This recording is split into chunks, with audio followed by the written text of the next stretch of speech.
Welcome back. Okay, we've found center. Now we need to create our grid lines or our guidelines. So we're going to create all of the lines and all of the circles to give you your best chance at having a symmetrical mandala. And so much has to do with symmetry. Okay, so when we're creating our guidelines on our piece, we need something to mark them with. Some people will just use a pencil and an eraser, and they find that that works well. I've just never done that. I've always used the chalk pencil. I use this brand. I get it on Amazon, and I love it. They sharpen up nicely, and they go on nicely, and they come off nicely. And that's the best part about it, right? Just with a baby wipe or a moist microfiber cloth, that would work perfectly. Keep them sharpened. If I'm doing a mandala on a larger piece, I'll maybe go around with maybe 4 or 5 circles, and then I'll switch out for a sharper pencil or sharpen it in between. This is an electric sharpener that I have. I don't recall where I got it, but it works great. And then I'll use watercolor pencils if my base is not black. If my base is lighter than that, because I just can't see the white against the lighter colors because I'm old. So I picked up a box of these Crayola pencils, the watercolor pencils. They work fabulously. No problems taking them off at all. These are soapstone, and they work quite nicely as well. They come with this pen that you can insert them into, but I don't use them because it's easier to fit this into my compass without the sleeve. And they do create quite a fine line, which is really nice. So that is soapstone. And let's take some of that off. Gone. Perfect, right? I just use a pocket knife to sharpen this. I think it would ruin the electric sharpener. Okay, so that's soapstone. And that's about it as far as putting on my guidelines. So I hope you like that, because I had to film it twice. Anyhow, that's what you're going to need. Even if you just have a pencil and an eraser, you'll be good to go. You just need a good eraser. That's a good one. A kneaded eraser for taking off pencil. This is not guideline related, but I wanted to show you these markers. These are the paint marker pens that I use sometimes to outline things in, and they work fabulously. I really like them. And I always use these to sign the backs of my pieces. Anyhow, make sure you get the water-based multi-surface, because I used another type. It might have been oil-based, and when I varnished it, it just smeared. A word to the wise. So those are the pencils we're going to use to apply our guidelines. There are also chalk markers. I wasn't fond of them. There's also a mechanical pencil with chalk in it. I think it's by Stabilo. I'll have to check on that. Apparently it works very, very well as well. Okay, that's what we need to put our guidelines on. And of course, you'll need a compass and a protractor. This protractor is 180 degrees, and this one goes all the way around to 360. So that's a really handy one to have for your bigger pieces. Let's start by laying out this rock. It's 3.5 inches across, and I have one of these silicone stencils. These are the 2 silicone stencils that I have from the Happy Dotting Company. I've had them for years. The first one is 4.25 inches across, and the second one is 3.5 inches across. So small rock and a large rock. So you'll just take your chalk pencil and you'll go in along all of these lines, and if you want to, you can do the bottoms of the T's there to create your circles as well. And these rocks have a raised nib right in the center, so the hard work's done. So we'll find our center dot there, and we'll just put in our lines using the chalk pencil. And I would say just be careful not to allow that silicone stencil to move at all. Have a good grip on it. Okay, we're all the way around. So now we'll do our circle. Now you can choose to do this or use your compass. So if you don't have a stencil, you can just use your compass. And you can always use the cutout paper circle to do all of this. Once I have all my markings on, I just use a measuring tape to draw the lines all through. Sometimes it's easier at this point to take off that raised nib. I do always find it a little bit tricky to keep that compass in place. You can try placing a little bit of sticky tack underneath the point of your compass, or a couple of layers of painter's tape just in the center there to just give it something to grip onto. If you're struggling with the compass, you can just take your pencil and rough join those lines all the way around together.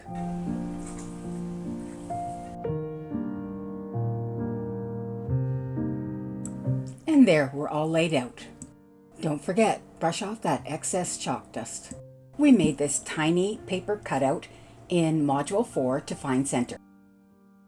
Not only did we find center, but we have north, south, east, and west. And if you had folded that paper one more time, so 3 times, you would be able to make another little nick to give you more guidelines. So we've already marked center, and then we'll mark for our guidelines, placing a little pencil mark where the little cut marks are in the paper. And this is going to give us our guidelines. Measuring tape. Very handy on curved surfaces. And we'll just draw those lines through.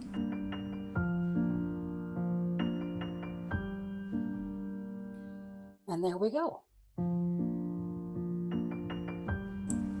Again, if we had folded it one more time, we would have additional guidelines in there, or you can use a stencil to put additional guidelines in as well, or just eyeball it.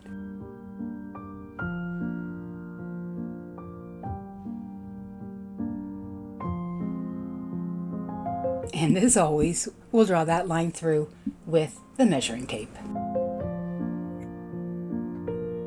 And that gives you a nice starting point and something to help you maintain symmetry.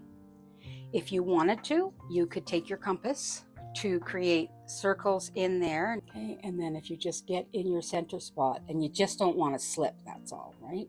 Let's say we get on a turntable first. Let's stay right on my center spot, and then we'll make a circle around. And then we'll come out a little bit more. Depends on how smooth your rock is too.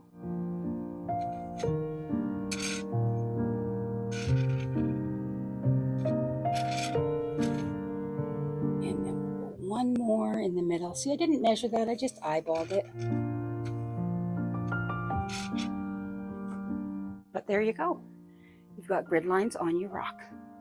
Okay, my friends, now I have another piece here, and I want to put some guidelines on because I want to do some sort of mandala on there. So what you can do is just take your measuring tape, kind of measure along there. I get 2.5 sort of, so 1 1/4 would be kind of a center line, kind of, and then turn it this way, and you got 2.5, so 1 1/4. So I'm finding center right here. And then what you can do is take a stencil and just put some guidelines in from there. Hold your piece so you can get the guidelines in. So at every point you're going to hold it, and then make sure that your center doesn't move.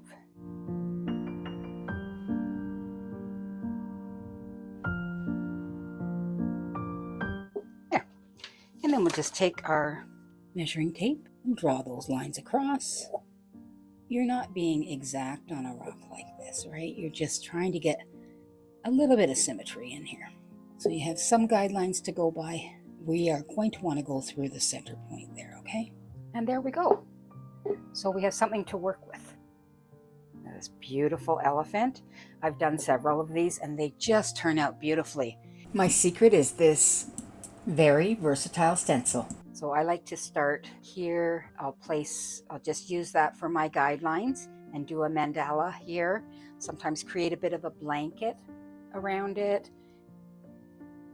It's interesting to do, a decoration here, put some eyes on. I like doing swooshes on the ears. Here are a couple I've done over the years. When you're laying out your guidelines on a Tealight holder, you can use stencils like this from the Happy Dotting Company. They're just silicone stencils. Someone out there is selling an insert, which is fabulous, and it has lines going out from it and a center point. So that's amazing. So on this one, the problem is it's hard to see where you're at. I like this one. And again, you're going to look down from the top and kind of be like that, right? And then so you're just going to create your guidelines like so.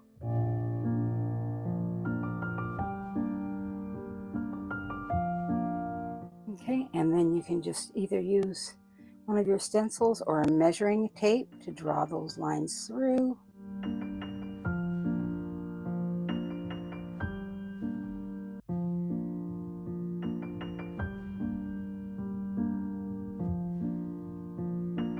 The mold for this Tealight holder is from the Happy Dotting Company. And on this one, I just used the Happy Dotting Company's pink one to create my guidelines. And you can sort of see but where your center is, because you'll see the rim, and just make that rim even with that. So you can see there, you know, you might have to come back a bit this way. You just want those little black spots to be all the same, and that's how you get your center. But luckily, Happy Dotting Company has come out with a new stencil that's perfect for the Tealight holder. Let's move on to our round boards now. I'm just using the Wow Center Center Finder on this 14-inch board to find center. If you need to figure out how to find center, go back to Module 4, Finding Center.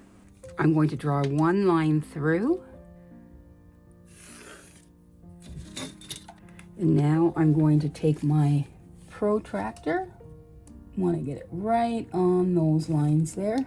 So I want to mark 90. I'm going to do these in 10-degree segments. So I'm just going to mark every 10 degrees all the way around. Oops, that one's off a bit. Okay, and then I'm going to turn my piece around and do the same thing over here. 10, 20, 30, 40, 50, and so on to 180. 160 and 170.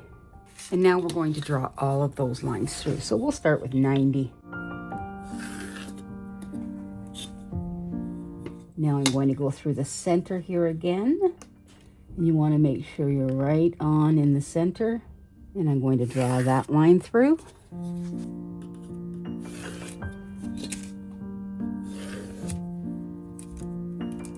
And we'll continue joining these lines all the way around.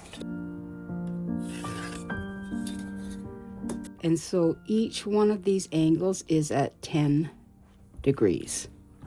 And you can do it at 10 or 20. So these are the degrees you'll need for this amount of segments. So like for me, I almost always do 16. I don't know why, I just do. And that's 22.5 degrees all the way around. So this one we did at 10 degrees. So it's 36 segments because 10 goes into 360, 36 times.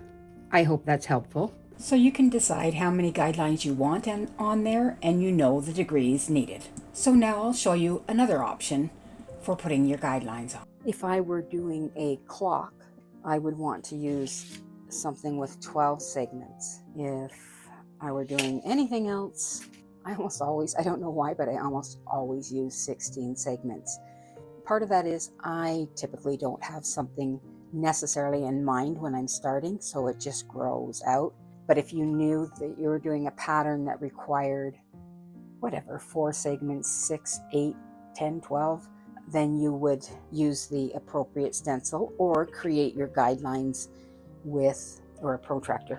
Okay, so this one has not been signed on the back yet. So we don't need to orient it to a signature or anything. We want to get one line in, straight across. And through center. There we go. Okay, now we need our protractor. So there's our center line, 90 to 70. And now we'll create a vertical line through center as well. Now I'm going to draw my line across. Again, get your pencil right in that divot and then bring your ruler up to it. Okay. Now, sometimes what I do is then I take my stencil and I line up all of the lines and that center dot. It might not always be as 100% accurate as doing your angles, okay? And then I'll just draw my lines through. Depends on how sharp your pencil is, which side of this space you're going to be on. So they won't be 100% perfect, but they'll be pretty darn close. Okay, so now you have your lines and you just need to carry them through. One more.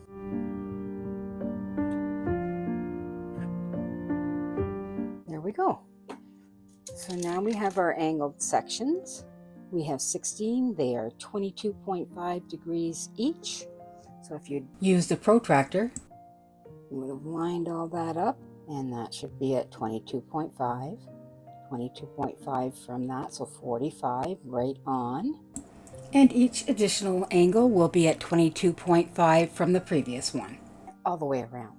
Okay, now once we have our grid lines on there, we're going to do something important. We're going to sharpen our pencils. This is the brand I use. Now, if you were trying to put your guidelines on something light, then you would use a watercolor pencil. I've got these Crayola ones. They work great. I have several sharpened pencils ready. The next thing I'm going to do is create some 0.5 centimeter increments for my circles. Only because I really truly like lots of guidelines, but you can put them at whatever distance apart that you want. Or if you know what your pattern is, you don't have to put guidelines in if you don't need them in certain places. Lots of times I start from the center and work my circles out, but I have found that starting at the outside and working in, you recognize right away whether or not your center is off. Because that outer circle, if it's off, everything's off. But that is where you're going to notice it the most. I give myself lots of guidelines because guidelines means symmetry. We'll use our big compass for this one.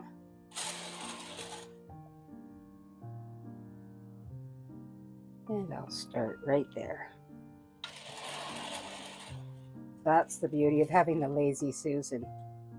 You don't have to do anything awkward to try and get it done. You just spin.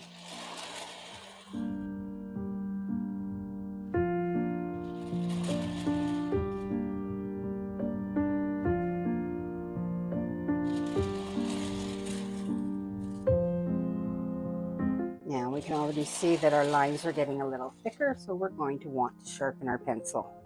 And your pencils might not even look like they're dull, but they get flattened on the end, and then they just start making thick lines, which we don't like. We don't like them. The beauty of these pencils is I've never found it difficult to remove the lines from them.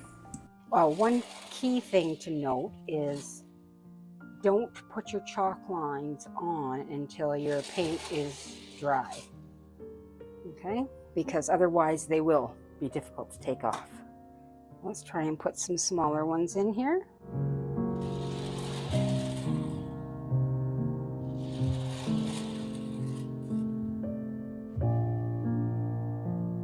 I think that's about as small as I'm going to go. And always, always brush off your excess chalk dust. Otherwise it can distort your dots, which you don't want. And you can tell our center was on because that's beautiful all the way around. Now, if you ever want to, perhaps when you get out a little bit further, you want to add some guidelines, you can. You can just take your compass, say from here down, I wanted to split these in half. I don't need it up there because the angles are fairly close. Choose a point on your piece where two lines meet. Okay, so I'm choosing the one line above the end. Make sure you're more than half.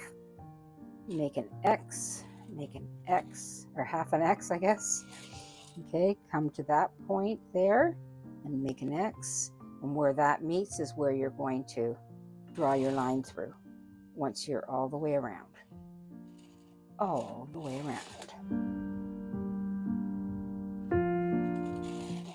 all this is doing is splitting this section in half, or these sections in half. Okay, and then you're just going to take your ruler, and let's say I decide really from about here is where I want those two. So let's follow that line around, just so we give ourselves a guideline. So I'm going to go through that X, through the middle, through the other X, and just from this line down, I'm going to create more guidelines.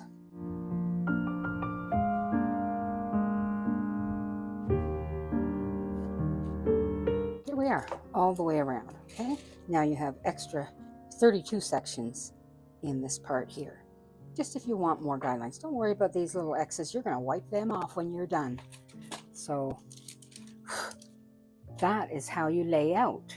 If you want some smaller circles in the center, you'll have to use a smaller compass because it'll only close up so far, right? Then you can do that easily enough, but only so far, right? Because your compass is only going to go so far.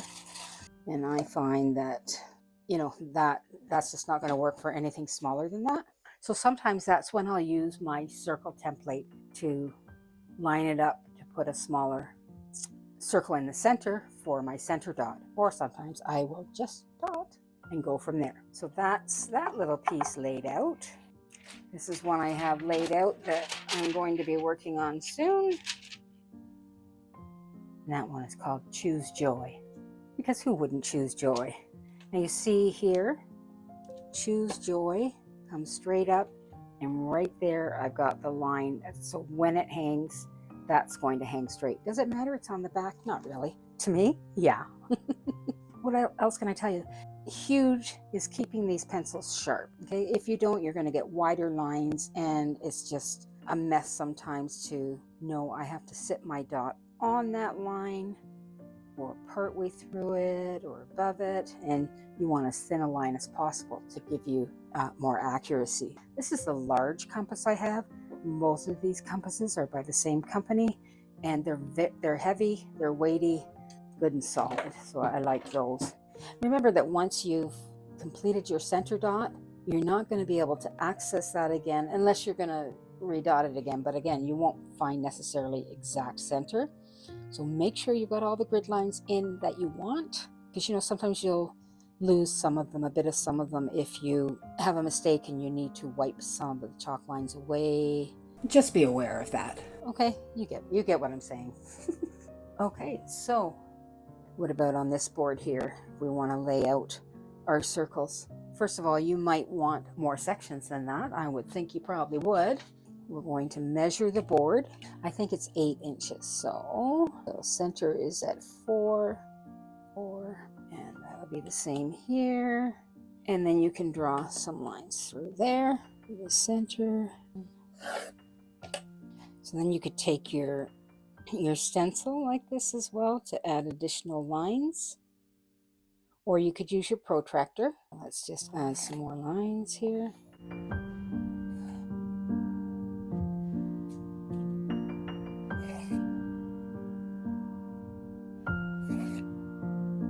And there you go.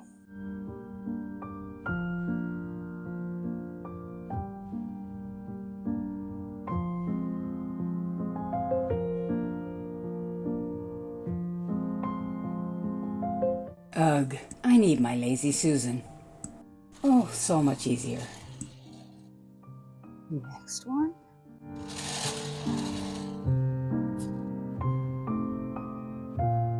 Pencil's getting dull. So am I. I hope this is helpful. When I first started dotting, I was so hungry for knowledge. I just wanted to watch every YouTube tutorial I could find. But I would just go from one to the next and find tips and tricks, and sometimes how to do things easier. Okay, I can get one more. And if you have a smaller compass, you'd be able to get some smaller circles in too. And then let me show you with the circle template. So I've got this one, and I've got this larger one too. I hand sketch in a lot of things, but you're more accurate when you use a template. So if I want a center dot, let's say I want a center dot that big. So this is 7/16, and I'm looking at those. There's little black lines on there, and you want to just line them up across with your white line and up and down on your template line. I don't always find out that these turn out perfectly, but we'll give it a go. There. Okay, so your center dot there, and then you can work your way out from there. And then you could do something in the corner there as well. Again, I encourage you, use a template to stay accurate. So you've got that, and then you could there. Let's say you wanted to do something in that section there. You're lined up top and bottom on the white line, and then you've got left and right. You could do swooshes in there. You could do swooshes this way. You could do dotting circles. You could do a teardrop swoosh and then swoosh around that. So many different things. So just some ideas, okay? Let's say right about there. So you maybe have dots here, and then maybe you're going to dot here and do some swooshes in here.